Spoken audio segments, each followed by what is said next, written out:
Salam, xoş gördük hər birinizi. Növbət çəkilişə qarşınızdayıq. Bugün qonağım tələbəmiz İbrahimdir. Xoş gördük İbrahim. Xoş gördük Rüfət müəllim. Zəhmət olmasa qısa özün haqqında məlumat ver, sonra söhbətə başlayaq. Salam, mən İbrahim Kərimli, Bakı Şəhər Fizika Riyaziyyat İnformatik Təmayül Liseyində məzun olmuşam və hal-hazırda Korean KST Universitetində oxuyuram. Bu ildə birinci kursu bitirdim artıq. Computer Science, yəni kompüter elmləri üzrə. Gəl biraz daha əvvəldən başlayaq ki, daha sistematik gedək. Zəhmət olmasa məktəb dövründə hansı fənlə daha çox məşğul olduğunu və buna nə vaxtdan başladığını, necə başladığını timeline olaraq, zaman dilimləri olaraq gedək. Mən ilk dəfə Respublika fənn müsabiqələrində iştirak eləmişdim, riyaziyyat fənni üzrə 6-cı sinifdə olanda. Orada bürünc medal qazanmışdım, amma belə ciddi bir hazırlıq prosesim olmamışdı. Əsas daha sonra fizika riyaziyyata gələndən sonra 8-ci sinifdə artıq fizika riyaziyyata gəldim və orada olimpiyada ilə daha yaxından tanış oldum və orada artıq hazırlıq prosesim başladı mənim. 8-ci sinifdə ilk dəfə Respublika fənn olimpiadalarına qatıldım, amma medal ala bilmədim orada. 9-cu sinifdə artıq prosesə daha ciddi yanaşdım belə və ilk dəfə Respublika fənn olimpiadalarından birinci medal qazandım orada. İlin sonunda yeniyetmələrin Balkan olimpiyadasından da birinci medal qazandım. Junior Balkan idi. Bəli, Junior Balkan. 10-cu, 11-ci siniflərdə isə yenə olimpiyada hazırlığı davam elədi. Burada bizə müəyyən kamplar keçirilirdi ARTE tərəfindən və özüm də self-study olaraq hazırlaşmağa davam elədim və bu 2 illik periodda da yenə Respublika fənn olimpiadalarından bir gümüş, bir bürünc medal, Balkan riyaziyyat olimpiadasından, yəni senior Balkandan bir bürünc medal və IMO-dan, yəni beynəlxalq riyaziyyat olimpiadasından da 2 dəfə honorable mention aldım, yəni. Məncə sənin təcrübən maraqlı olar İbrahim. Bizi izləyən tələbələr və ailələr çünki o məsələn 6-da medal alırsan, sonra 1-2 illik belə deyək, medalsızlıq. Çünki bəzi şagirdlər və ailələr o zəncir qırılanda tam belə deyək başını buraxırlar demək mümkünsə və ya o yarışma elə bir templəri qırılır, ruhlarına sıxıntı olur. Mənə maraqlıdır ki, 6-da alırsan, bir də gəlib 9-da ala bilirsən. O davamiyyəti necə saxlaya bildin ki, kil almamağına rəğmən sən 7-də biləm iştirak eləmirsən, eləməmisən, 8-də medal almamısan, amma 9-da gəlib davam eləmirsən və son 3 ildə artıraraq davam. O tempi necə bərpa eləmək olur, qorumaq olur? Düzü 7-də iştirak eləməmişdim, amma 8-ci sinifdə bəli iştirak eləmişdim və medal ala bilməmişdim. Orada düşünürəm ki, əsas nəzərə almalıyıq ki, bu proses uzun bir prosesdir və çalışmaqdan asılıdır. Yəni müəyyən qədər çalışıb nəticə əldə eləmiriksə də yenə davamlı çalışmaq axırda nəticəyə gətirəcək və mən 8-ci sinifdə medal almayanda fərqində idim ki, qarşımda hələ 3 il var və 3 il kifayət qədər böyük bir zamandır. Yəni bu 3 ildə çox şey dəyişmək olar. Ona görə yəni o zaman məncə əsas motivasiya mənbəyi olmalıdır.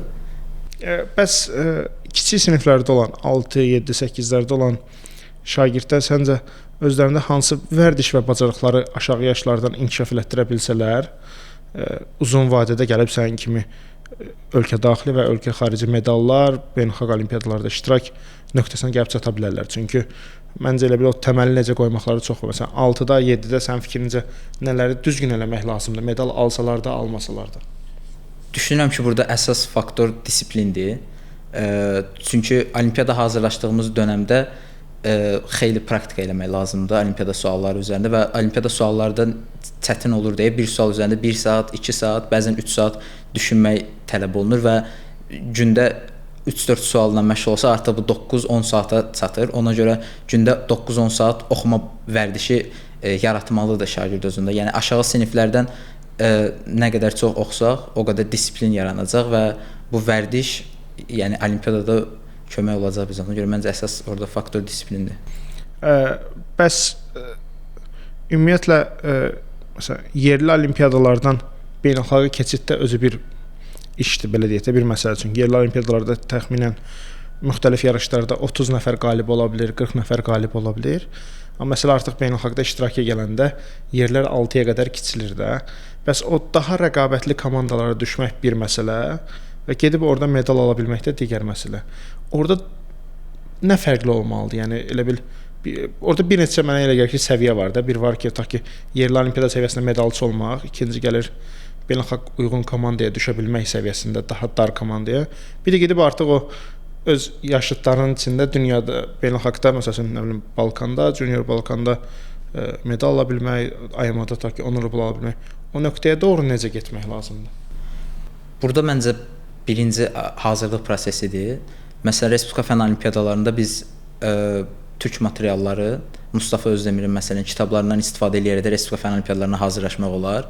Amma beynəlxalq səviyyəyə keçdikcə artıq daha çox material və daha çox sual tipi ilə tanış olmaq lazımdır.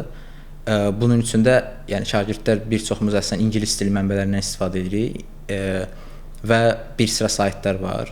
Məsələn, bir neçəsini qeyd eləsən, biz altda bizim yoldaşlar qoyarlar. Məsələn, AOPS saytını deyə bilərəm, Art of Problem Solving, sonra və bir neçə ingilis dili kitabları.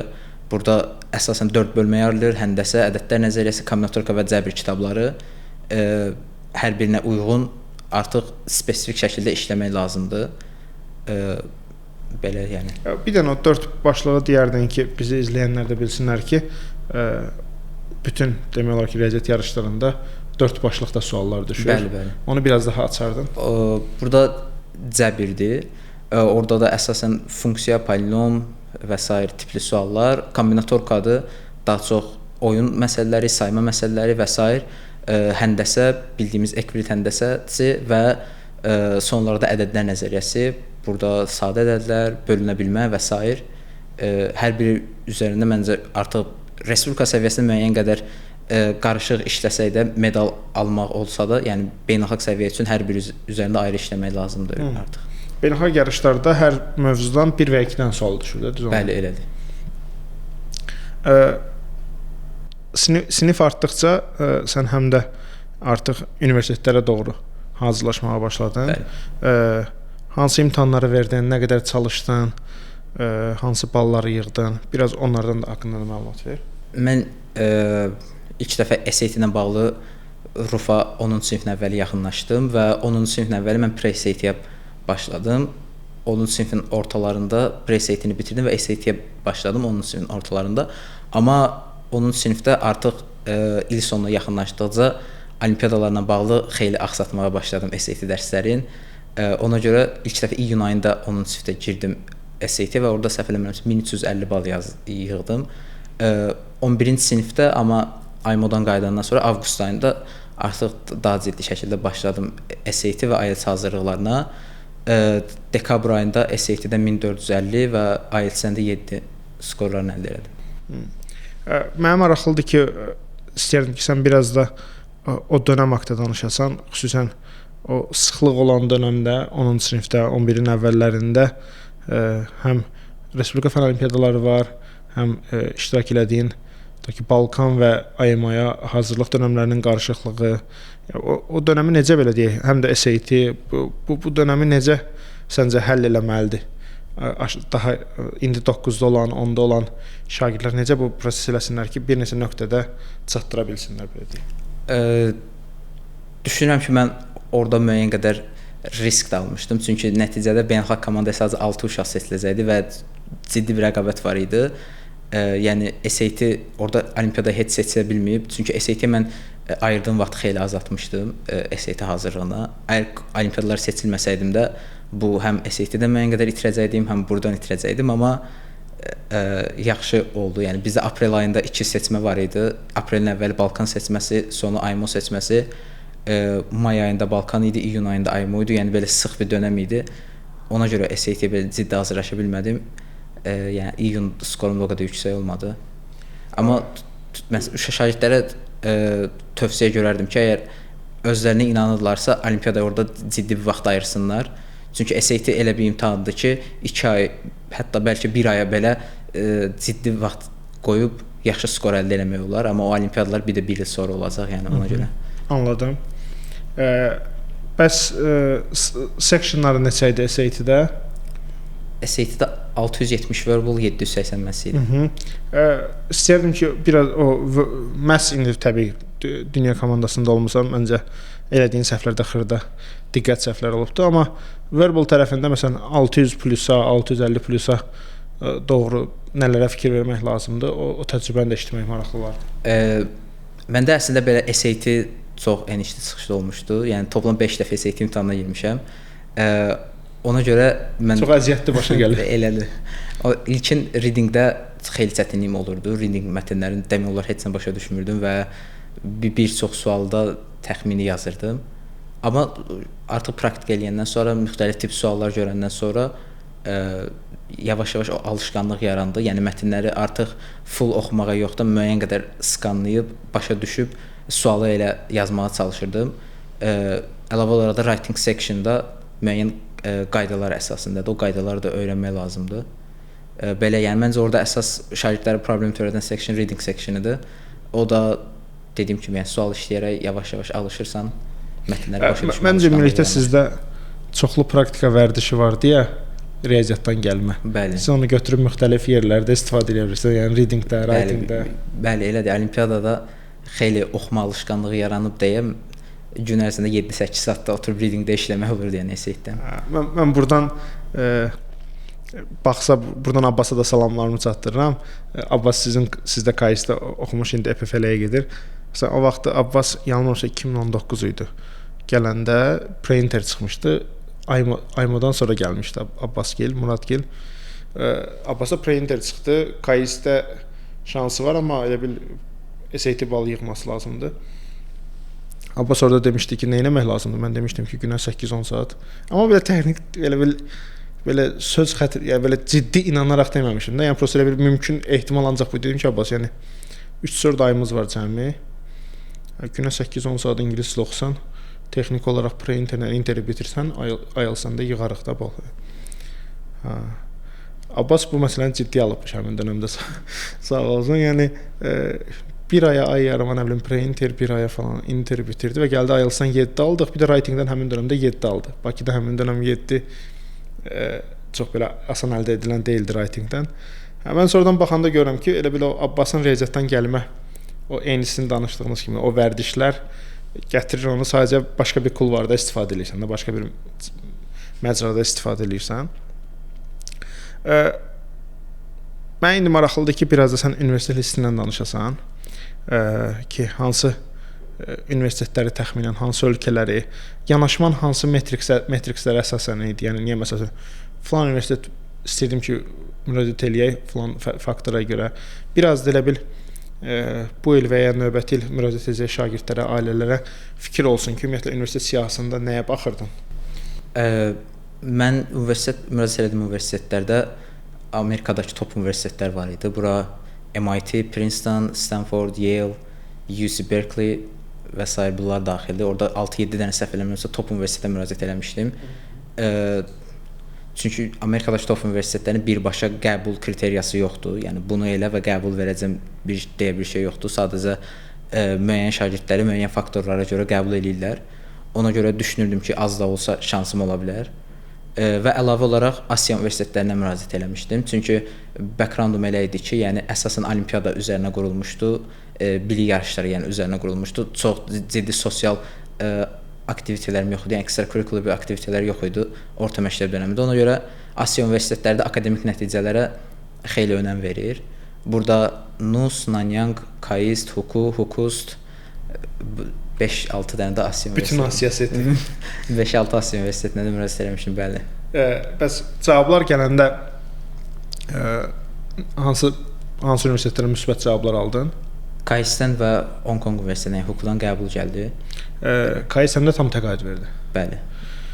Mən burada İbrahimin sözünə qüvvət bir neçə şey demək istəyərdim ki, Amerikan universitetləri holistic approach deyilən, yəni total yanaşma şəklində qəbul prosesi aparırlar. Yəni burada həm şagirdin balları, həm dərsdən kənar fəaliyyətləri, həm yazdığı esselər, bəziləri müsahibə eləyəndə həm də müsahibəni nəzərə alaraq bir qərar verməyə çalışırlar.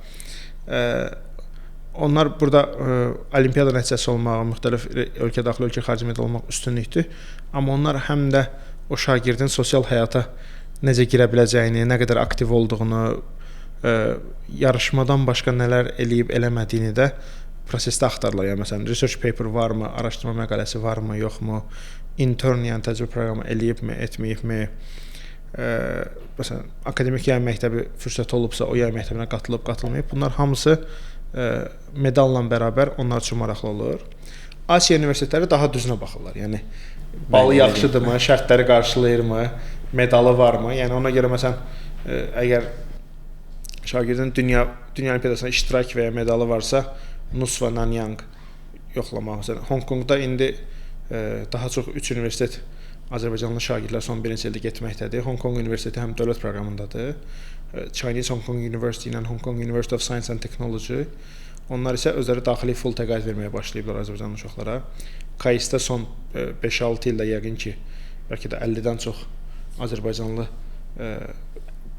onun məncə bir 50-dən çoxun, bir 40-dan çoxu yəqin ki, respublika daxili və xarici yarışlarda medal alanlar, bir qismi isə yuxarı SAT balı və digər fəaliyyətlərlə gedən şagirdlərdir. Çünki bizdə gedən uşaqların mənim ehtimalım odur ki, gedən 50-dən çox şagirdin təxminən bir 40-dan çoxu bizlə birlikdə olmuş, hazırlaşmış müxtəlif dönəmlərdə olan çox potensiallı indiki tələbələr, əvvəlki şagirdlərdir. Onların da bir çoxu SAT balı ilə, IELTS balı ilə, onun yanında bəzi RFO medalları, dünya medalları, dünya iştirakı, bir qismində isə sadəcə yaxşı SAT, daha yaxşı SAT balı ilə qəbul alıblar.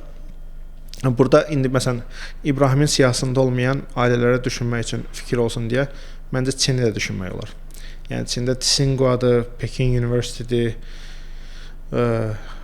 Zhejiangdır, Jiaotangdır, hansılar ki top 50-də, top 100-dədirlər və müxtəlif istiqamətlərdə çox irəlidə olan universitetlərdir. Bir də İbrahimin dönəmində o IMO istəyi və həvəsi var idi deyə çox üstünə düşmədiyimiz, amma indi bir çox şagird və tələbənin dəyərləndirə biləcəyi bir də Britaniya universitetləri var. Bəli. Britaniya universitetləri hansılar ki Azərbaycanda təhsil 11 illikdir, Britaniyada 12 illikdir.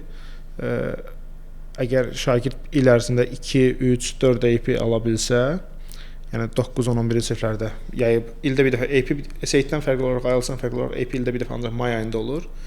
Ala bilsələr, o şəkildə məsələn kompüter science oxumaq istəyən, kompüter mühəndisliyi oxumaq istəyən şagird ta ki riyaziyyatdan, kompüterdən, fizikanın, mexanika tərəfindən bir neçə AP verə bilsə, rahat gedib dövlət hesabına Britaniyada, ya öz hesabına, ya dövlət hesabına Britaniyada da oxuya bilər. Mənəm burada maraqlıdır ki, sən niyə KAIS-i seçdin?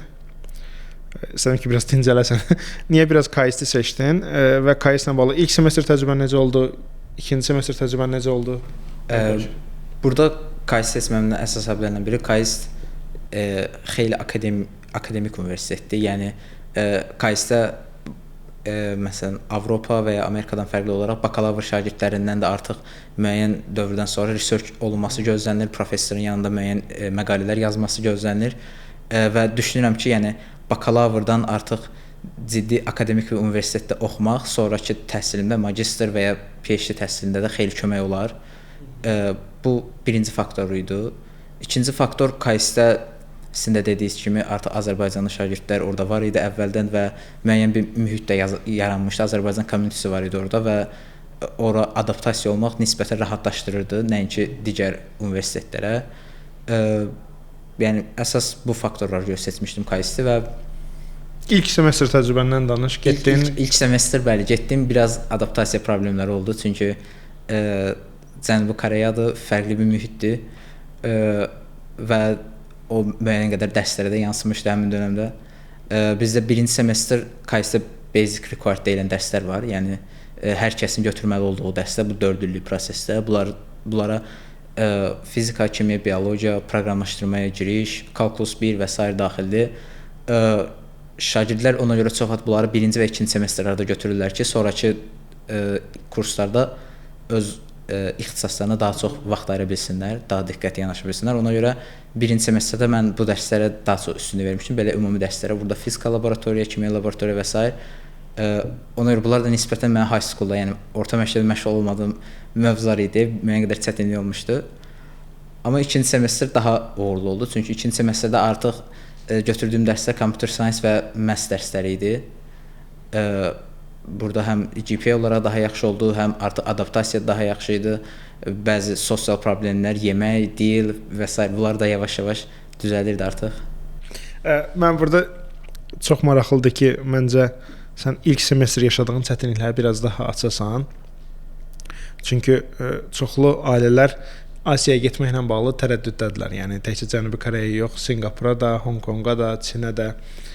İstərdim ki, biraz orada yaşadığın 17 il ailə ilə birlikdə olmusan, müxtəlif yarışlarda yuxarı performans götürmə və gedirsən Cənubi Koreya, özün kimi çoxlu tələbənin olduğu bir mühit və ilk semestr nə idi sənə çətin, daha çətin gələn, daha ağırlı keçən belə deyək?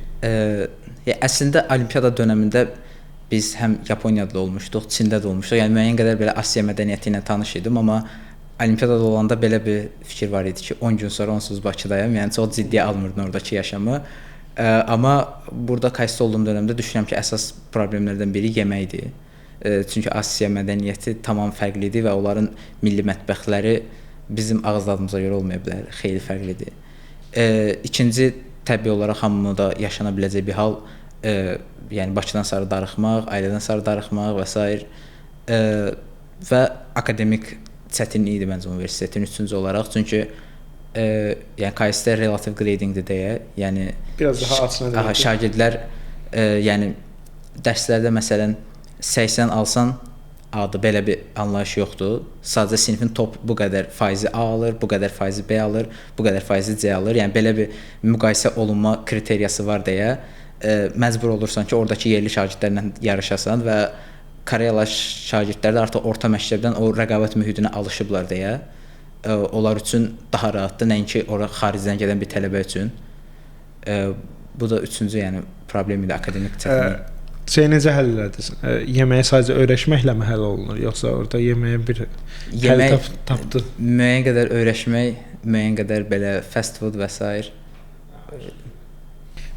Mən həmişə danışma fürsətim oldu ailələrə deyirəm ki, eyni sənin dediyin çətinlikləri ki, təzə mühit, təzə ortam, təzə təhsil dərəcəsi, yəni 11 il məktəbə istərsəmiz vərdiş olur.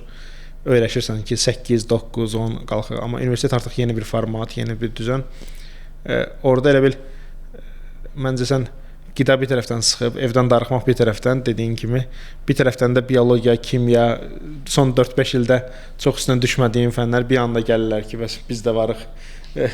Yəni ona görə məncə burada bir məsələ yəqin ki, biraz daha gedənə qədər indi sənin halında düz qrafikin sıx olubdur. Yəni Balkan, nə bilim, tutaq ki, IMO, Respublika finalları falan, amma çatdıra bilən ailələr yaxşı olar ki, xüsusən science-dan ən azı məsələn, tutaq ki, kimsə computer science oxumaq istəyirsə, riyaziyyat, fizika, computer science üçündən ən azı heç olmasa bir müəyyən halda getsin, kimyadan müəyyən anlayışla getsin ki, xüsusən bu Asiya universitetinə gedəndə o basic requirement qismi var. Məsələn, Sinqapurda Nəriman danışırdı ki, universitet şagirdləri birdən sona qədər sıralayır. Bu Asiyada geniş yayılmış mədəniyyətdir ki, biraz yarışdırırlar. Hamı hamıya qarşı rəqabət içindədir. Məsələn, Amerika universitetlərində əksinə Amerikanlar e-mail yazırlar ki, nə bada ortalamanı qrup yoldaşına deyəsən. Bu ortalama sənin şəxsi işindir, sənə aid məsələdir. Bu elə bil Asiya ilə Avropa qərb mədəniyyətinin, Avropa Amerika mədəniyyətinin çox ciddi fərqidir. Sənin planın nə oxumaq üzərindədir İbrahim? Yəni məsələn, sən uzun illər məhz background-dan gəlmisən, amma dedin ki, daha çox CS dərsləri götürməyə başlamısan, məhzlə bərabər. Planın növbəti 3 il üçün, 4 il üçün ilkin olaraq universitet dönəmini növbəti illər üçün nədir? Mən əsas ixtisas olaraq, yəni bakalavr computer science üzrə, yəni kompüter elmləri üzrə alacağam. Amma bizdə KAIS-də belə bir şey var ki, yəni sadəcə single bir major oxuya bilmərsən ümumiyyətlə. Ya həmin major advanced eləməlisən, bu nə deməkdir? Yəni həmin majordan daha çox dərs götürməlisən, ya da əlavə olaraq ya minor, ya major ikinci bir ixtisasın olmalıdır. Yəni minor belə köməkçi kimi, majorda yenə əsas ixtisas. Hələ ki fikrim odur ki, computer science əsas ixtisas, riyaziyyatda minor ya major eləyim. Hal-hazırda major fikirləşirəm, amma indi gələcəkdə bu dəyişə bilər. Götürəcəyim dərslərdən və mühit belə prosesli olaraq. Riyaziyyatdan computer science-a keçmə planın nə ilə bağlıdır, istəyin nə ilə bağlıdır? Riyaziyyatdan computer science-a keçmə planım, yəni düşünürəm ki, bir çoxu da bu fikirlə keçib və təbii olaraq yəni gələcək həyatdakı iş mühiti, computer science oxuyan biri üçün iş optionları, yəni iş daha çoxdur, nəinki riyaziyyat oxuyacaq biri üçün. Bundan əlavə olaraq da yəni orta məktəbdə də mənim özümün proqramlaşdırmaya qarşı marağı var idi.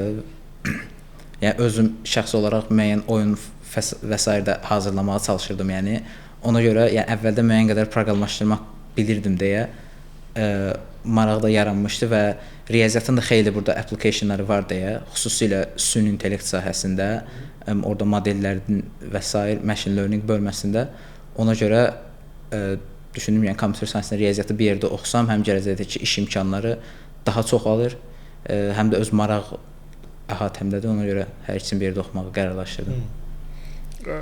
Burada bir qismlə razıyam, bir qismlə eyni düşünmürəm. Məncə haqlısan ki, kompüter sahəsi oxumaq sənə ciddi fürsətlər verir və riyaziyyat backgroundundan gəlmən sənə bir sürü şeyi asanlaşdırır. Bundan tam razıyam, amma mən elə bil orada o vaxt mən müxtəlif dövrlərdə KS-də girən uşaqlarla həmişə bunu danışanda mən düşündüyüm budur ki, pure mathematics oxumaq da müxtəlif karyera imkanları verir.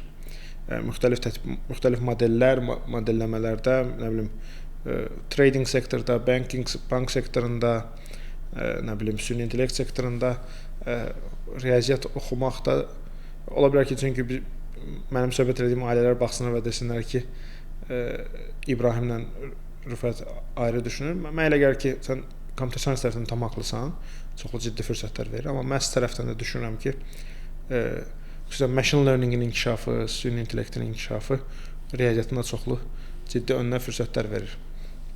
Burada maraqlıdır ki, növbəti illərlə bağlı KS-in akademik prosesdən başqa, yəni yaxşı dərslər, yaxşı mühit, yaxşı qrup yoldaşlarından başqa verdiyi hansı fürsətlər var ki, sən düşünürsən ki, növbəti illərdə onu dəyərləndirə bilərsən? Növbəti illərdə məncə orada KS-in verdiyi əsas fürsətlərdən biri KS-in özünün reputasiyasıdır. Yəni KS Asiyada top universitetdir və KS-in şagirdləri istər-istəməz müəyyən internshiplərə müraciət eləyəndə digər uşaqlardan fərqlənəcək. Əla. Və bizdə KS-də əvvəlki təcrübədən də yəni xeyli uşaqlar var, müxtəlif top şirkətlərdə intern eləmiş. Burada 3 ay, 4 ay, 6 ay, 1 il hətta intern eləyən şagirdlər var. Yəni düşünürəm ki, bu bakalavr boyunca bu internshiplər xeyli çoxlu şeylər qatır şagirdə. Çünki həm magistr təhsilində, həm magistr application üçün CV-ni gücləndirir, həm də o iş mühitində qazandığı experience gələcək həyatında xeyli kömək olur. Əlavə olaraq, yəni yenə dediyim kimi bir sonrakı mərhələdə magistr və ya doktorantura müraciətində artıq KS tələbəsi kimi müraciət edirsən, bu onun reputasiyasıdır və son olaraq da KS özü Koreyan daxilində də ən yaxşı 2-3 universitetdən biridir. Yəni KS-in tələbələri müəyyən qədər Koreya dili biləndən sonra Samsung, LG və s. digər top şirkətlərdə də işləmə şansı əldə eləyir. Allah. Qısaca bunları deyə bilərəm. Məncə çox yaxşı universitetin brendinin bilinməsi və şirkətlərlə iş dünyası ilə əlaqəsi məncə çox qeyd etdiyim kimi vacib faktordur. Burada məncə KS-in verdiyi əlavə benefitlərdən biri də, faydalardan biri də yəqin ki, araşdırma mühiti ilə bağlıdır. Sən əvvəldə qeyd etdiyin kimi ki, növbəti illərdə sən məqalə yazmaq, professorlarla laboratoriyada müxtəlif proyektlər inkişaf etdirmək fürsətin olacaq. Mən istəyərdim ki, indi biraz ümumilti bir sual verim, sonra keçmək istəyirəm. Sənin ümumiyyətlə planın sənayeyə keçməkdirmi, yoxsa akademik olaraq davam eləməkdirmi? Bundan bağlı bir fikrin varmı, yoxsa hələ irəliləyən dönəmdə mi qərar verəsən? Onu hələ ki dəqiqləşdirməmişəm. Hal-hazırda sənaye yoxsa akademik. Yəni amma hal olaraq hansı haldasan daha çox? Hal olaraq hal-hazırda sənaye halındayam daha çox. Yəni doktorantura təhsili almamağı fikirləşirəm hal-hazırda. Yəni magistrda yekunlaşdırmağı fikirləşirəm, amma akademik olaraq davam etsəm, təbii olaraq doktorantura təhsili və s. daha çox məqalələr, daha çox science meylli işlər. Okay. Mən istərdim ki, biraz bizi izləyən tələbələrə və ailələrə nələri edə biləcəklərindən bağlı və nə vaxt edə biləcəklərindən bağlı bir neçə fikir səsləndirdin artıq, təkrarlaya da bilərsən. Bəlkə gedişatda ağlına gələn yeni fikirlər də ola bilər ki, hardan başlasınlar, necə başlasınlar, necə davam eləsinlər. Müxtəlif dönəmlərdə olan şagirdlər, ailələr, tələbələr üçün yəni dünyanın top universitetlərindən birində 1 ildə oxumusan artıq. Yəni bu universitet təcrübənlə də bağlı ola bilər, məktəb təcrübənlə də bağlı. İstəyirəm ki, biraz onların nəzərə almalı olduqları, mən olsam indi başqa cür eləyərdim dediyin və ya yaxşı ki, filan şeyi filan cür eləmişəm, o mənə kömək elədi deyəcəyin bir neçə fikri ideyanı bölüşəsən. İndiki məsələn uşaqlara tövsiyəm olardı ki, bir nöqtəyə belə fokuslanmaqdansa daha çox fürsəti dəyərləndirmələri yaxşı olardı.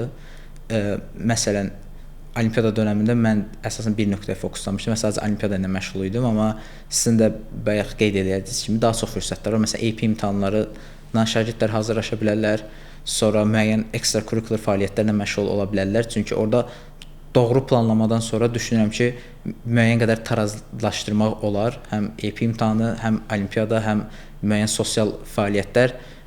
Çünki birdən çox fəaliyyətlə məşğul olanda birdən çox da şans yaranır. Yəni universitet həyatında daha çox universitetə qəbul şansı yaranacaq, daha çox